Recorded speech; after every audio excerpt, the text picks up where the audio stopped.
Assalamualaikum warahmatullahi wabarakatuh. Halo anak-anak ibu, apa kabar semuanya? Mudah-mudahan kalian semua dalam keadaan sehat dan juga selalu dalam lindungan Allah Subhanahu wa taala. Amin ya rabbal alamin. Karena kita masih dalam situasi pandemi, otomatis pembelajaran juga masih dilaksanakan dengan daring. Tetap semangat anak-anak ibu dan juga jaga kesehatan kalian, jangan pernah melupakan protokol kesehatan ya. Di pertemuan kali ini kita akan mempelajari tentang budidaya satwa harapan. Kira-kira apa sih budidaya satwa harapan itu? Apa saja jenisnya? Semua pertanyaan itu akan kita bahas dalam materi kali ini. Nah, setelah kalian mengikuti tujuan pembelajaran, kalian diharap dapat menjelaskan pengertian komoditas satwa harapan itu apa, lalu mengidentifikasi jenis-jenis komoditas satwa harapan itu apa yang ada di lingkungan kita. Nah, ini dia peta konsep dari budidaya satwa harapan. Kita akan mempelajari tentang pengertian satwa harapan itu apa, lalu jenis-jenis dan persyaratan hidup satwa harapan itu apa. Nah, sebelum masuk ke materi, coba kalian amati gambar-gambar berikut ini dan jawab pertanyaan yang ada di atas. Apa sih yang kamu pikirkan ketika melihat gambar-gambar itu? Tahukah kamu karakteristik dan jenis dari hewan-hewan itu? Bagaimana cara membudidayakan mereka dan apa manfaat dari membudidayakan mereka? Ini dia pengertian dari satwa harapan. Jadi satwa harapan adalah segala jenis hewan yang mampu menghasilkan barang baku, jasa, atau manfaat ekonomis maupun non-ekonomis lainnya ketika dipelihara atau diternakan. Sederhananya, satwa harapan itu adalah binatang atau satwa yang diharapkan apabila diternak atau diusahakan atau dibuat usaha maksudnya dapat menghasilkan bahan dan jasa seperti ternak. Kita masuk ke jenis-jenis satwa harapan. Di sini ada cacing tanah, jangkrik, lebah madu, dan juga ulat sutra. Sebenarnya selain 4 jenis ini masih ada seperti burung puyuh, bekicot, kroto, dan lain sebagainya. Tapi sesuai yang ada di buku paket, Ibu akan bahas 4 saja. Oke, selanjutnya di sini ada jenis satwa harapan yang pertama yaitu adalah yang kita bahas cacing tanah. Cacing tanah yang umumnya dibudidayakan atau diternakan yaitu jenis Lumbricus terrestis. Ini adalah beberapa karakteristik persyaratan hidup dan jenis dari manfaat dan budidaya cacing tanah tersebut ya. Yang pertama, tubuhnya pipih dengan panjang 9 sampai 30 cm, tidak mempunyai tangan, kaki, mata. Nah, walaupun cacing tanah ini tidak mempunyai mata, tetapi kepalanya itu sangat sensitif sekali terhadap cahaya. Oleh karena itu, kalau kamu membudidayakan cacing tanah harus dijauhkan dari cahaya. Kalau tidak, dia bisa mati. Lalu terdapat 2.700 jenis di dunia dapat hidup jika tersedia oksigen, air, pakan, dan suhu yang cocok. Cacing tanah bernapas dengan kulitnya karena cacing tanah ini sensitif terhadap sinar matahari. Otomatis Dia itu cenderung selalu membuat lubang dan hidup di dalam tanah. Kotorannya mengandung nitrogen yang baik untuk kesuburan tanah. Nah, cacing tanah ini merupakan binatang autotom. Maksudnya autotom ini di sini adalah jika dia itu bisa memutus ekornya dan juga termasuk hewan hermaprodit ya, adalah hewan yang memiliki jenis kelamin ganda. Biasanya cacing tanah ini dibudidayakan untuk pakan ternak. Oke, selanjutnya di sini ada hewan yang kedua yaitu jangkrik. Sama seperti cacing tanah, jangkrik punya banyak jenis.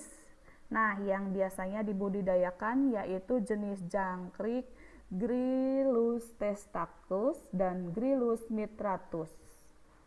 Adapun keterkaitan dari jangkrik itu, tubuhnya rata dan memiliki antena panjang. Jangkrik jantan ini biasanya suaranya khas karena dia menggunakan suaranya khas itu untuk menarik jangkrik betina ya. Ukuran tubuh jangkrik betina lebih panjang dari jangkrik jantan. Kamu mungkin pernah dengar di beberapa negara atau di daerah kita juga, jangkrik ini dijadikan makanan untuk dikonsumsi karena jangkrik ini mempunyai protein yang sangat tinggi. Jadi merupakan hewan yang aktivitasnya di malam hari. Oleh karena itu, tempat budidaya jangkrik itu dibiarkan gelap. Dia tetap hidup dan bisa melakukan aktivitas ya. Dia juga sensitif terhadap cahaya. Jangkrik ini termasuk hewan herbivora, pemakan tumbuh-tumbuhan. Dia sangat suka sayuran hijau mengandung banyak air seperti sawi, bayam, mentimun, daun pepaya. Nah, biasanya jangkrik ini dibudidayakan untuk pakan burung, ikan, dan juga reptil. Oke, selanjutnya ada lebah madu. Lebah madu yang biasa diternakan itu adalah jenis Apis mellifera, Apis andonsoi, Apis dorsata, dan Apis indica. Di sini Apis dorsata dan Apis dorsata dari Asia ya. Lebah madu ini termasuk serangga sosial yang hidupnya berkoloni. Nah, jadi dalam sebuah sarang, koloninya terdiri dari 3 anggota masyarakat lebah, yaitu 1 ekor lebah ratu, ratusan lebah jantan, dan ribuan lebah pekerja. Ciri-ciri dari lebah jantan yaitu berpantat tumpul dan tidak bersengat. Jadi kalian di sini ada lebah pekerja itu berperan penting dan berpantat penting dan bersengat. Nah, untuk lebah pekerja ini tugasnya bergantung pada tingkatan umur dari muda sampai tua sebagai perawat atau penghubung di dalam sarang, penjaga sarang, perintis, atau pencari tempat yang menghasilkan pakan burung bunga. Lalu juga ada sebagian pencari pakan yang membuat sarang. Untuk lebah ratu, ciri-cirinya adalah berbadan panjang, berpantat runcing, dan bersengat. Tugasnya adalah bertelur. Nah, setelah kawin 1 kali, si lebah ratu ini masuk ke dalam sarang bertelur, lalu Ratu ini akan terus berada di dalam sarang selama tidak ada pengganggu atau ratu lebah belum muncul. Di habitatnya atau di alam, lebah membangun sarang di dahan atau cabang-cabang pohon besar. Sarang bagian atas untuk menyimpan madu dan di bagian bawah untuk menyimpan telur. Dengan menggunakan glodok dari batang kelapa atau randu ya. Selain menghasilkan madu, lebah ini juga dibudidayakan untuk membuat lilin. Oke, selanjutnya kita ke ulat sutra. Ulat sutra nama latinnya yaitu Attacus atlas. Ini termasuk hewan yang merupakan salah satu serangga berukuran besar dan banyak ditemukan di hutan-hutan tropis dan hutan subtropis seperti di Asia Tenggara, Asia Selatan, Asia Timur, melintasi kepulauan Malaysia, Thailand, dan juga di Indonesia. Ulat sutra ini termasuk hewan falivotin, artinya hewan ini dapat hidup sepanjang tahun dan termasuk serangga polifagus yang dapat hidup pada 90 golongan tumbuhan yang bisa dimakan oleh larva.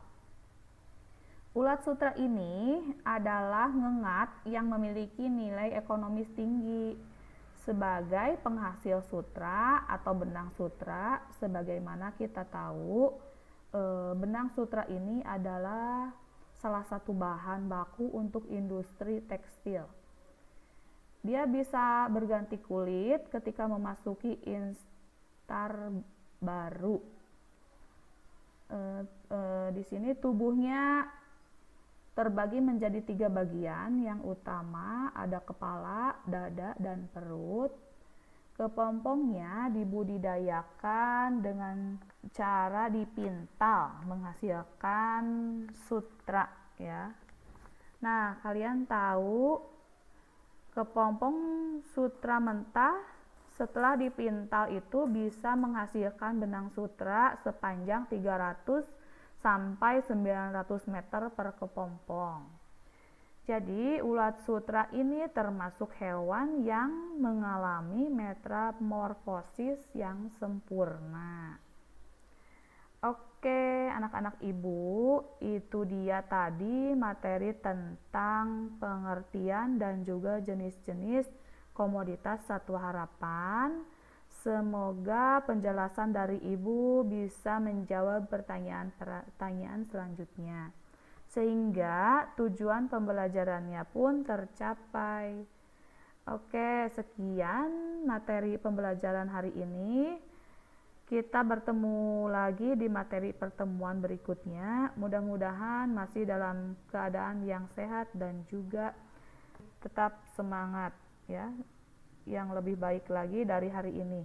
Akhir kata, wassalamualaikum warahmatullahi wabarakatuh.